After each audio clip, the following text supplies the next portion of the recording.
Hello and welcome back to my channel. I'm Xeno, the personification of a cry for help, and today we are back with more Where The Demon Lurks. Okay, so the last thing we left off on, Toast gave his friend back his jacket and he still wants to stay here and help us, and we are on contract under Mr. K. So, happy times! Let's continue. You awaken to the smell of bacon and eggs. Morris? Morning. The boy walks over from the kitchen with a big plate of food. He sets the food on the coffee table next to your mattress. Lucian follows from behind and places down 3 cups. I made tea. I didn't know I had tea. You had loose tea bags. They didn't expire yet, so Morris said it was safe for you to drink it. See, it wasn't that bad, right? No, but I don't see how learning to make tea will advance my career. You're such a workaholic. Kobu, get cleaned up and chow down with us. Okay.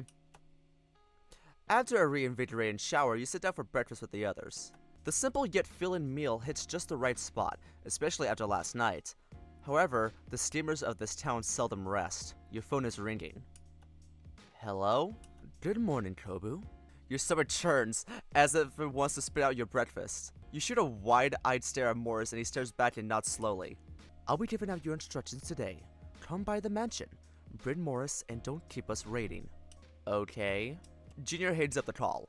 We got to go, the Dane calls. I should follow along. No, they are on high alert since the attack. You might be detected. We'll come back and let you know what happens. Just be on the lookout for Toast. You really think he'll come back? I don't expect it. I don't know. Is it weird that I wish he would though? Yes, but for today, I'll wait. Go. Don't keep our short-term allies waiting, and get home safely. You nod in acknowledgement and leave with Morris. Okay, our first assignment! Oh wait, we got something new. Wait, I read this before. Is there nothing new? Underworlds... Wait, is this a new one? Conscious created by magic are part and parcel for a demon. Aeons of lawyers and lawmakers end up in the underworld have only strengthened demons in their understanding of nonsensical jargon, syntax, context, and whatchamacallits. Wait, lawyers and lawmakers are in hell? Wait, that wouldn't make sense.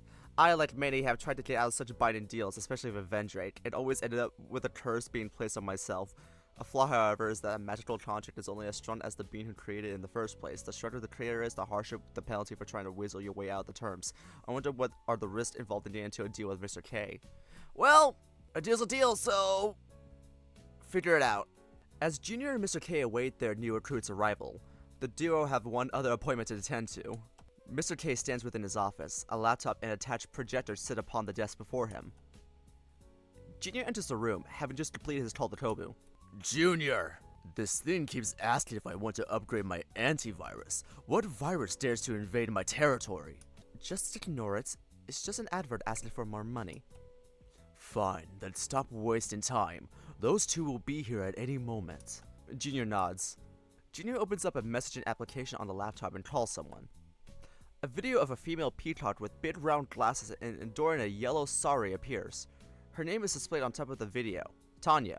She has a clear British accent. I'm not gonna do a British accent. I'm sorry.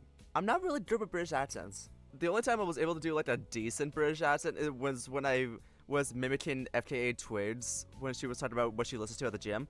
I thought Kane perverts. That's all I got. That's all I got. Darling, hello. Tanya. He says her name with excitement. Have you had your lunch, darling? I had a piece of toast and coffee this morning. That's hardly anything. At least make a chapati. I will, sweetie, after I'm done with my afternoon work. Pause here, too. Tanya, how's my favorite mortal-in-law doing? Mortal-in-law? Wait, is she like with Junior, or is there another person? I'm doing fine. Between managing the clothing store and Minda... Oh, Minda! Minda, where'd you get those bubbles? Her voice carries a mix of fear and excitement. She flips the camera around, pointing it at a bright pink baby octopus in a dress. She's floating mid-air with large bubbles surrounding her. Minda just started making bubbles from her hands and floated. The child octopus giggles loudly as she spins around like an astronaut in space. This is bad. This is great. Oh my god, so they are together. Oh, I love that. Wait, that's adorable. Make that on a list of cute straight couples that I support. Excuse me, my daughter is floating. It means her powers are developing. She could be a powerful kraken. Remember how she made water float last time? Don't remind me. I was really hoping that all of this magic thing would go away. She is 5. She's supposed to be learning her ABCs and how to play games with her friends. Boys, focus here. Minda hasn't had her lunch yet. How do I get her down? She didn't get herself down. Britta's closer to her. The camera moves closer to the girl. Minda, look, it's Grandpa. Grandpa, I'm flying! This is adorable, actually. I love this side of Mr. K. I'm glad we get to see it. Yes, you are, Manette. Think you can reach the ceiling? I'll try! Junior shoves his father away from the laptop. Minda, no, listen to Papa. Papa, look! Look at what I can do! Yes, dear, that's impressive, but can you please come down? That's dangerous. He raises his voice when he tells her to come down. His daughter appears startled and floats back down. Her bubbles pop away. Oh my god, that's the cutest sad face from Mr. K. Thank you, Minda. That's not safe for you. What did I say about using your powers? Minda keeps her hands behind her back and looks away from the camera. I'm not supposed to. Right, you'll stare Mama if you keep doing that. The camera flips back to the mother. Oh, thank you, dear. I got it from here. Mr. K steps into the camera's view. Go easy on her. She's just discovering who she is. I know, Kay. I'm assuming this is normal for a Kraken child? She isn't a Kraken. She's just an octopus like any other girl. Tanya narrows her eyes. We'll talk more about this later. She turns to her daughter. Minda, you ready to eat? Yeah. Say goodbye to Papa first. The mother brings the camera close to her daughter's face. Bye-bye, Papa. Goodbye, dear. She ends the call. Mr. K and Junior turn to each other. You should be softer to Minda. She's your daughter. She is. That's why I don't appreciate you encouraging her to do more magic. How is she going to fit in with her friends? She is a Kraken.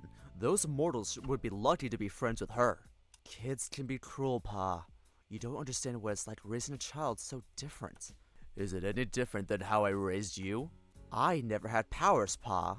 So? You were magical in my eyes. To me, you will always be Kraken. Wer stolz. Krakens flitter have it. Stand proud, Krakens move oceans. I'm sorry if I butchered anything. Mr. K rests a hand upon his son's shoulder. Junior sighs. Not even the 7 seas could contain the depths of his father's dream for him and his family.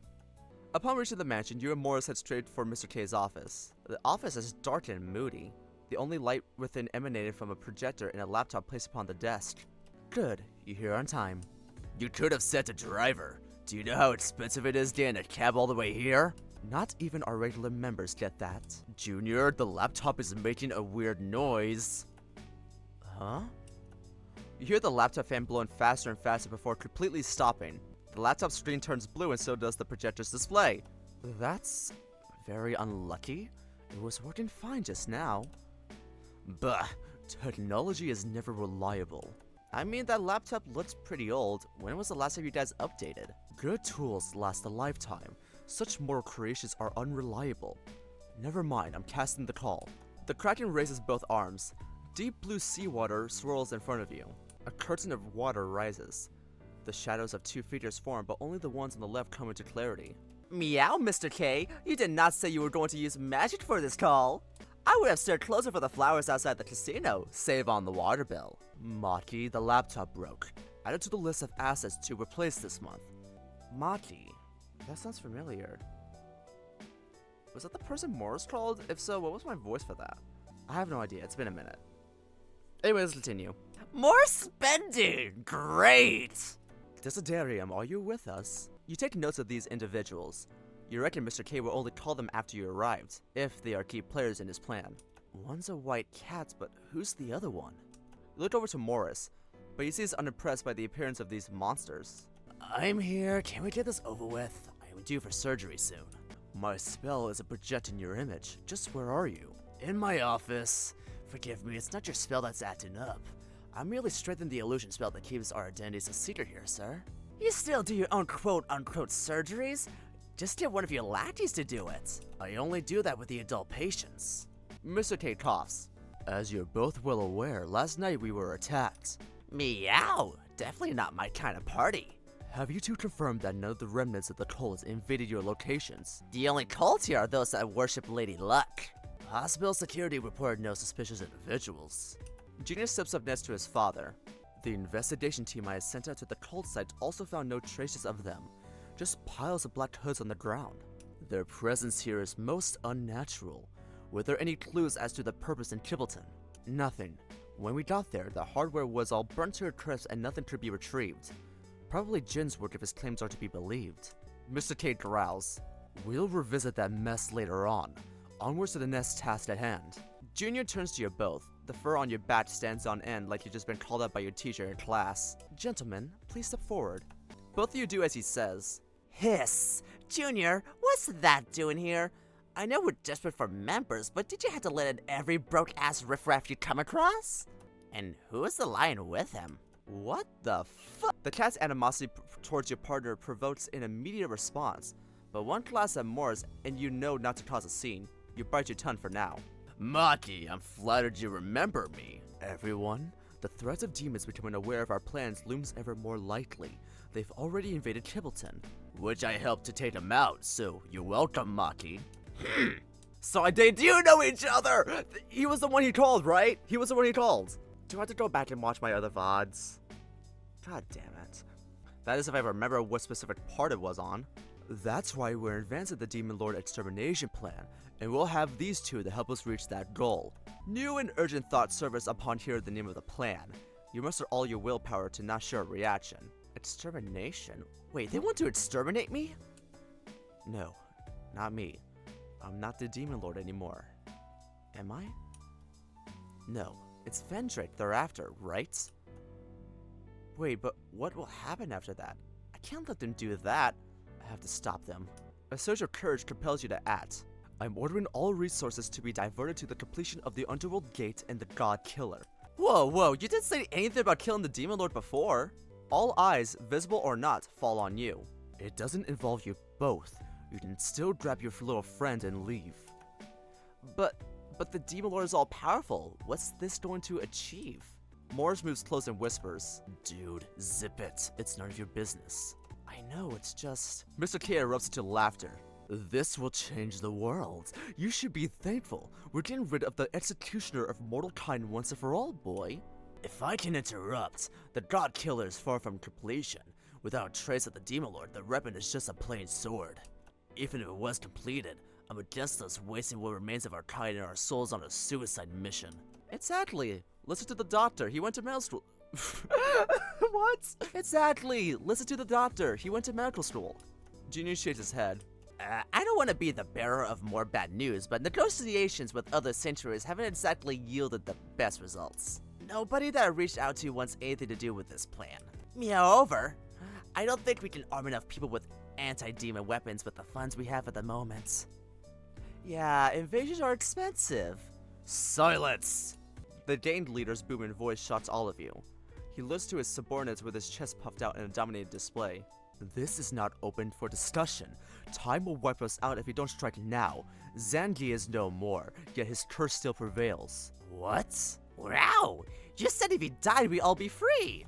Obviously, we underestimated the extent of his powers, which is why we must attack, capture the current Demon Lord, and make them undo it. What if that fails? Then we'll just kill every new Demon Lord that comes until they do it. This went from a punch in the dark to a disaster waiting to happen. Is any of this going to be worth it? We should be focusing on sustaining the numbers we have now. Mr. K pulls out a photograph from his coat. Look at this. Look at it and tell me this isn't worth fighting for. Is it his granddaughter? Is it his granddaughter? He waves the photograph at his subordinates. Maki makes an uncomfortable groan sound while the faceless Desiderium just sighs. The Kraken then turns to you. You, Big Mouth, look at it and tell me you wouldn't fight for the future of the cutest person in the world. Is his granddaughter? Huh? Your pupils dart as you are confused and afraid by his forceful tone. He showed you a photo of a little pink octopus girl with a big smile. I love Mr. K so much, especially here. Oh my god. He's just so adorable sometimes. She looks pretty cute. Pretty cute? Just pretty cute? I'll show you pretty cute. He grabs you by the collar of your shirt and you feel yourself getting lifted off the ground. Pa, calm down. Please let me handle it. Just as Mr. K sets you down, you can only take in a breath when Junior invades your personal space and grabs you by the collar.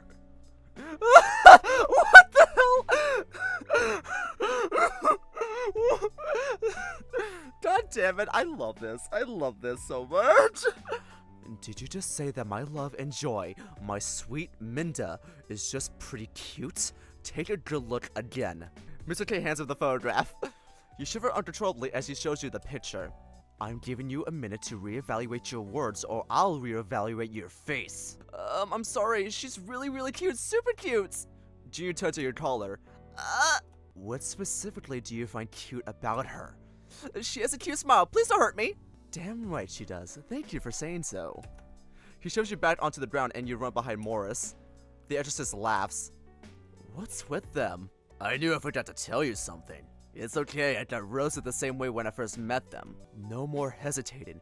We're moving ahead with the plan. Junior, give them their orders. The rest of you, open your ears. Dr. Desiderium, you're to continue the God Killer research. Maki, we need to take $50,000 from the coffer. What? What do we need to use so much for?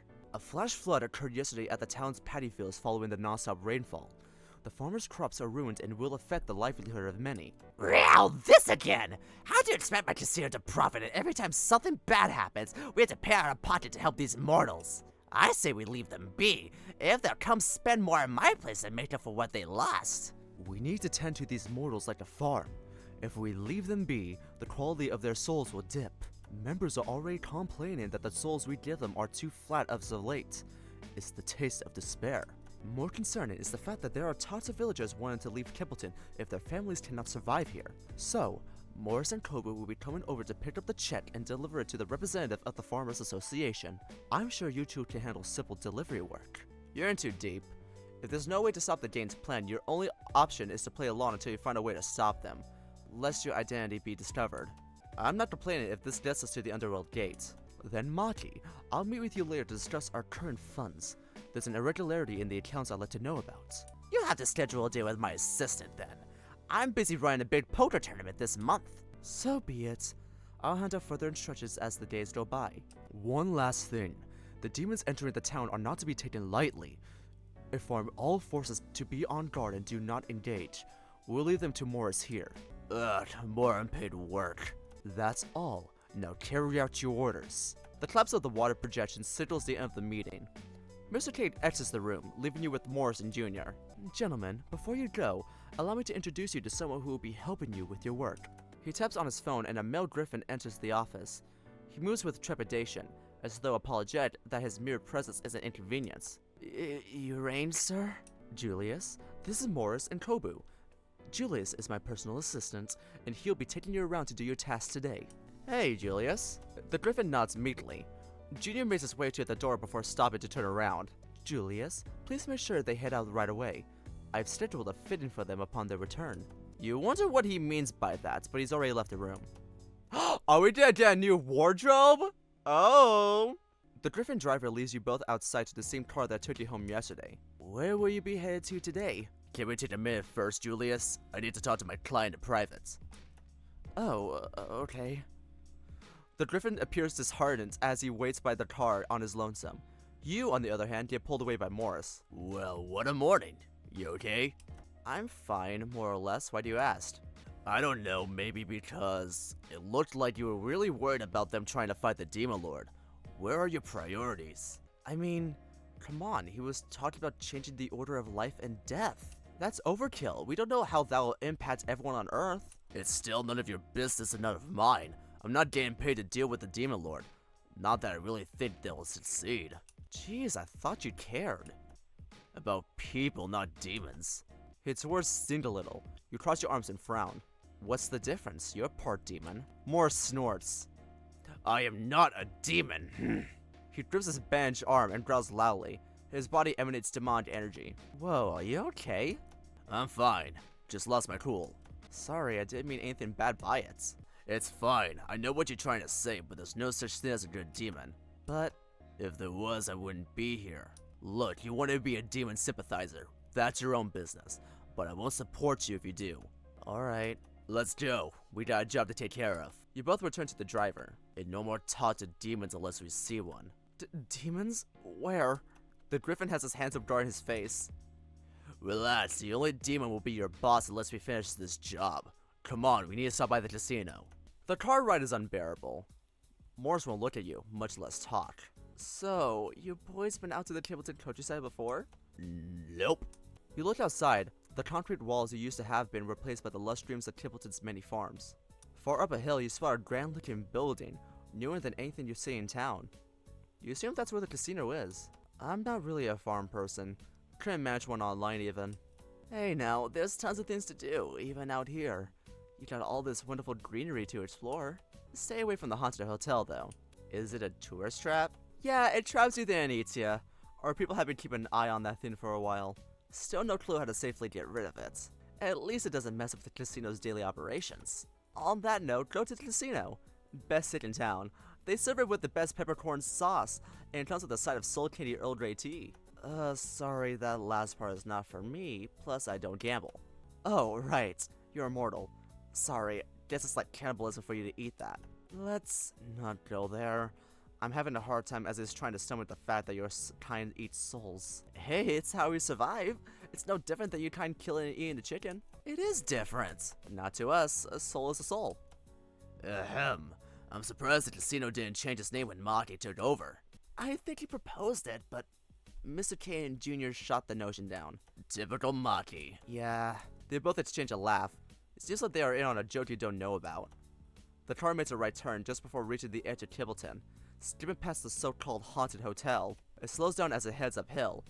A part of you is excited like a kid going to a theme park for the first time. Before you can wonder further about the casino, the car pulls to a stop. We're here. There's nothing here. Yeah, security isn't letting us up. You're still some distance away from the casino, having stopped in front of a black gate. Another griffin exits a security booth and approaches the car. I need you folks to step out of the vehicle. But they have business with Maki. Junior said so. I know, but Maki said not to let anyone up. I'll call him. It looks like you boys have got to go meet him yourselves. I'll wait in the car. He backs up the car too quickly and hits a tree. I'm okay. Okay? The security griffin returns to his booth. A porcelain figure of a cat holding a coin rests upon the open window frame. You recognize the figure as a Maneki Neko. Many shops in Templeton have one. The griffin bumps the Maneki Neko's paw and begins to wave, as all such figures do. Dark smoke shoots out of the doll's eyes into the space before the gate, coalescing into a white-suited cat with twin tails. Hello, hello, hello! Welcome to Templeton Casino. What a pleasure it is to meet... He sends his hand out to you. I want to say... Michael? It's Kobu. Yes, Kobu. Welcome to the club. Wait a minute. Hold on a second. Hold on a second.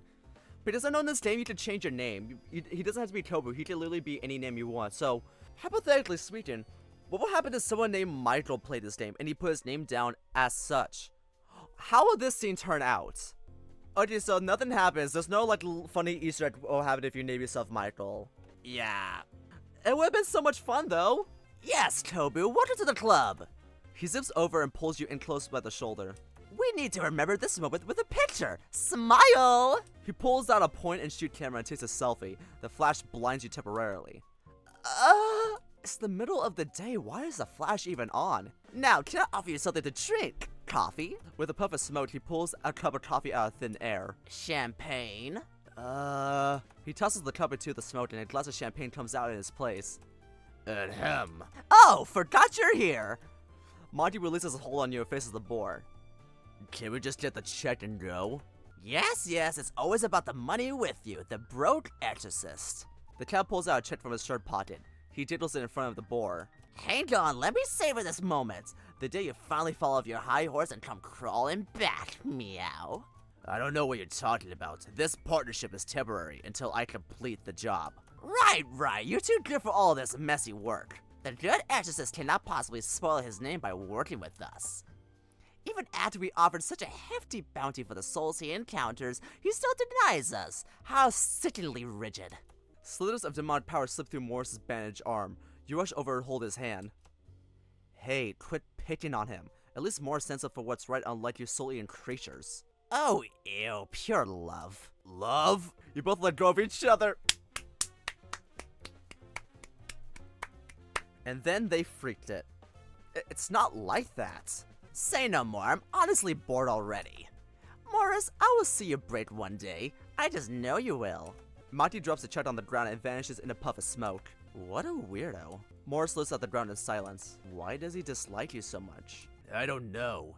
He's had a beef with me since I first came to Kibbleton. You pass the check to Morris. Referee done. Let's... Morris's phone rings. He answers the call. Hello? Yeah, we have to check. We're on the way now. Is this part of the contract? They're doing this willingly? Okay, I understand. He ends the call. What's up? That was Junior.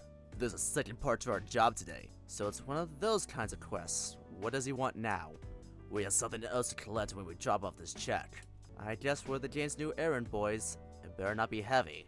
I got a store to run tonight. It's a soul. Bro, I just said nothing heavy! Are you sure he didn't mean a soul patch? Cause I think he can pull it off. I didn't mishear him. Look, if you're not comfortable with this, you can wait in the car. I'll do it. No way, I can't let you handle all the dirty work. I'll do it. My pa always said I must be prepared to one day take a life for the greater good. Guess it's today. You picked up a large rock from the path. Dude, drop the rock into sarcasm and get in the car. Check in hand, Julius drives you to the home of the Farmers Association leader. It's a short drive down the casino and into the nearby paddocks. Hey there, fellas. Hello, we're here representing Mr. K. Oh, Mr. K's people. Welcome, welcome. We've been expecting someone would arrive, but I don't recognize you both. We're temporarily employed with the group. Here, I think this is for your association. He hands the check to the representative. Oh, such kindness. Thank you, thank you. We need to call the press. That won't be necessary. We were only instructed to hand this to you. Then I'll make sure this goes to the families affected. Mr. K is a godsend, all of you are. Our farming community has survived so much thanks to his help through the decades. Please, allow us to treat or repay you two for bringing such good news. You can hand over the soul we're after, then we can go back to OW! I'm sorry. What my patient friend means to say is that we appreciate the offer, but really we're here to finish our job. We were told to meet someone here who had a deal with Mr. K. I know who you're referring to. She told us to expect someone to come. Follow me. The representative leads you along an unsealed road connecting the houses in this area. Oh my god, look at the little hopping, walking animation. The farmer and their families look out from their homes to watch you. All the intentions begin to give you goosebumps. You walk closer to Morris. Hey, do you know who are we, reaping here? We're not reaping. The game doesn't reap. It's more of a forceful suction. Gross. Why do we have to do this again? Junior said everything will be explained once we get there. And we're here. The representative stops in front of a quaint cottage with potted plants and ceramic sea creatures adorning the porch. I'll go get the others to give you all privacy. He enters the building and yells out to those inside. Two women hurry out of the cottage. They bow you before heading off. Last to come out is Jin and the representative. Oh, hi, Jin. I'll leave you to it. You already called the hospital in advance to prepare for the completion of the ritual. As the man leaves, Morris puts his hands on his hips. Why are you here? Yeah, didn't you piss off Mr. K? Why else do you think I'm doing grunt work working for this soul? The target is inside. You're here. Why don't you go get it then? The vessel that holds the soul refused to hand it to me. They specifically want someone nurturing to talk to them before their soul is taken. Then let's get Julius to do it. We don't need this kind of trouble. That chicken? He can't comfort himself, much less a dying person. Also, this is your problem. No soul means no key. No key means your friend doesn't get saved. To your horror, you realize that these creatures have been using living souls to make the underworld gates. Oh shit. The snake holds out an aged piece of paper that radiates magical energy. When the agreement is fulfilled, bring that soul close to her, and the deed will be done. I'll wait here and collect the soul from you. Morris looked at you. Offer still stands for me to do this alone. And my answer is still no. I need that key. Morris takes the paper and you both enter the cottage. You approach the living room and come to the stop in the doorway. There's a bed at the end of the room where an alien woman lies against a stack of pillows holding her up. Hello? Her cloudy eyes open slightly wider. Come in, come in. You both enter the room and sit across from her mattress. Oh, now why are you sitting so far away? I can't yell anymore. Come closer. You both move to her side. You sit close to where she rests her head while Morris takes the foot of the bed. So, who did that snake send? I'd like to know the names of my Grim Reapers before I go. I'm Kobu. Morse, ma'am. Ah, good to meet you both. Can't really see you on the count of my cataracts, but I trust you two to be good people. After all, who would be willing to see a dying stranger off on her last day? I'm sorry for what you're going through. Don't be. I fought a good fight. I survived the deaths of 2 husbands, a heart attack, and diabetes. But there are some fights you can't win. What do you have? She puts a finger to her lips. It's not important. I don't want the last thing on my mind to be my sickness. Is there anything that we can do to make you more comfortable? Sonny boy, I'm on so many painkillers, I'm perfectly comfortable. Just talk to me a little bit more. Sorry, I'm just not used to meeting people before they die. Sad to say, you'll get used to it as you get older. I'm surprised though. Aren't you boys working for Mr. K? I imagine behind shadows you've seen worse. We're temporary hires. The woman chuckles. That bastard never even bothered to show up, not even when I got sick.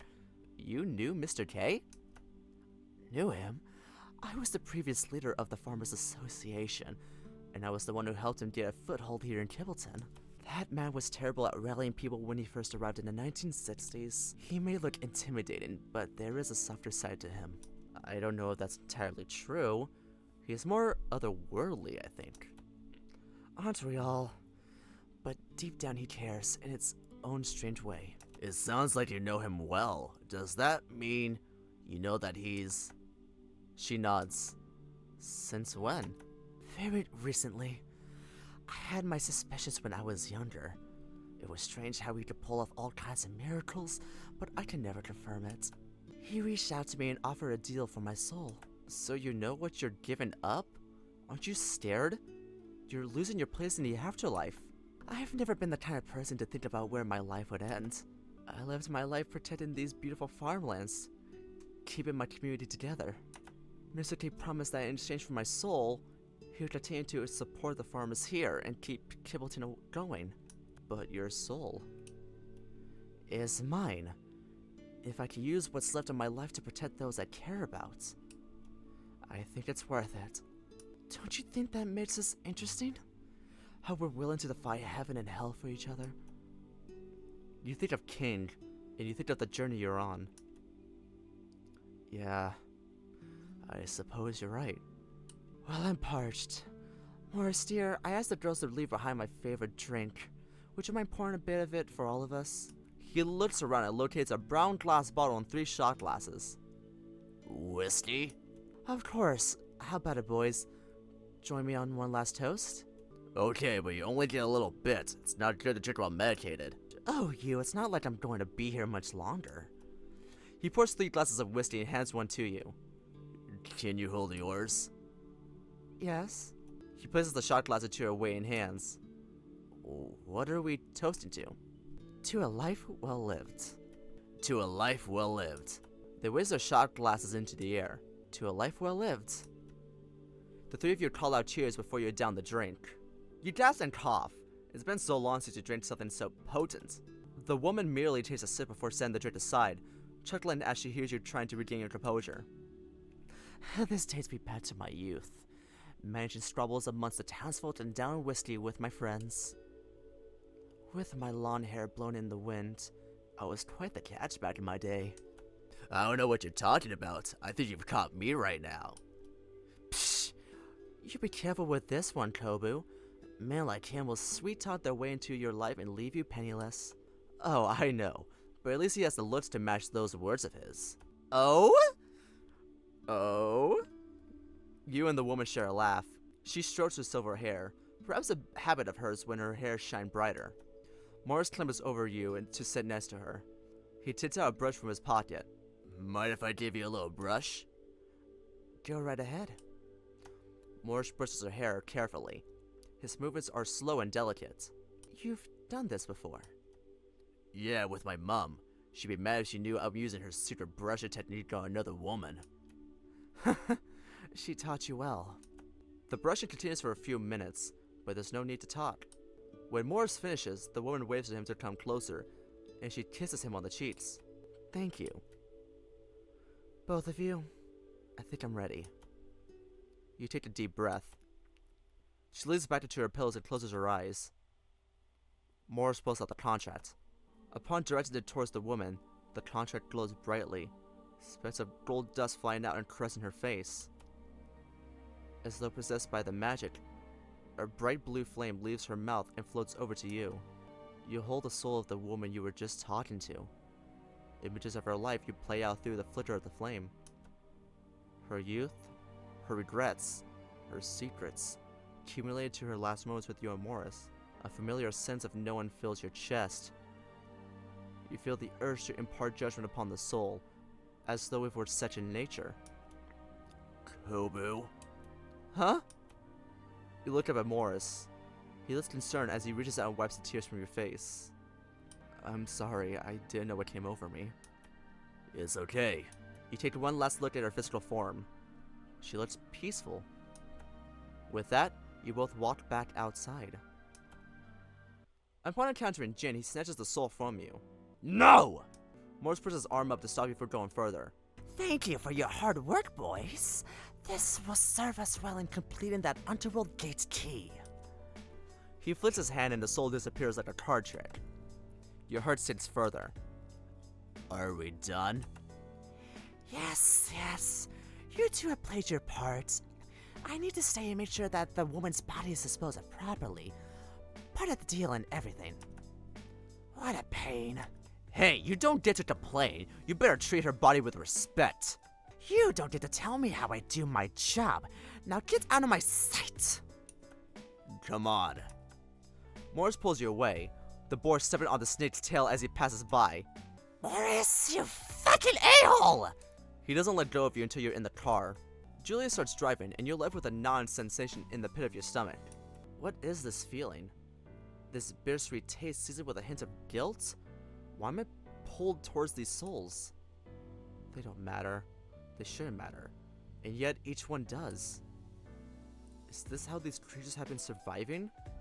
They cultivate souls and take them through their contracts. The only thing separating us from them is that they eat souls and take them from the living. Their contracts, their whole way of life. Pause, this way you try to destroy them? Then you feel something tap against you. Morris' hand is bumping into yours with each bounce of the car suspension. You wonder what he feels. He's frowning as he looks out the window. Perhaps he isn't even immune to seeing a life lost. Your hand creeps closer and your pinky locks into his. It could be your imagination, but you feel his finger holding yours tighter. There's so much you don't know, but being with Morris reminds you not to lose sight of your goal. And yeah, I knew that was gonna be it. I knew that was gonna be it. Let me go ahead and save. Support them now! Hooray! We're finally caught up with all of Where The Demon Lurks. Until the next update releases, and you bet that when it releases, I'll be here recording the next part immediately. This game is so much fun. I had a really good time with this, and honestly, that last scene was like so heartfelt and everything. And even though I was like laughing a lot, I really love the humanization of Mr. K, especially when it comes to his granddaughter. And I love how overly protective he and Junior are of her. Especially when someone doesn't think she's like the cutest thing in the world. That scene really got me. That was adorable. Like father, like son, I guess. Well, anyway, thank you all so much for clicking on this video. If you want to watch more of Where The Demon Lurks, I have a playlist down in the description below of all of my other videos pertaining to it. And I also have leave links to my Twitter and Blue Sky. I'll also leave links to the game itself as well as the creators' handles below so you can go support them. And if you enjoyed this video, go ahead and give it a like and subscribe if you're really interested in seeing my content. And I'll see y'all in the next video. Bye!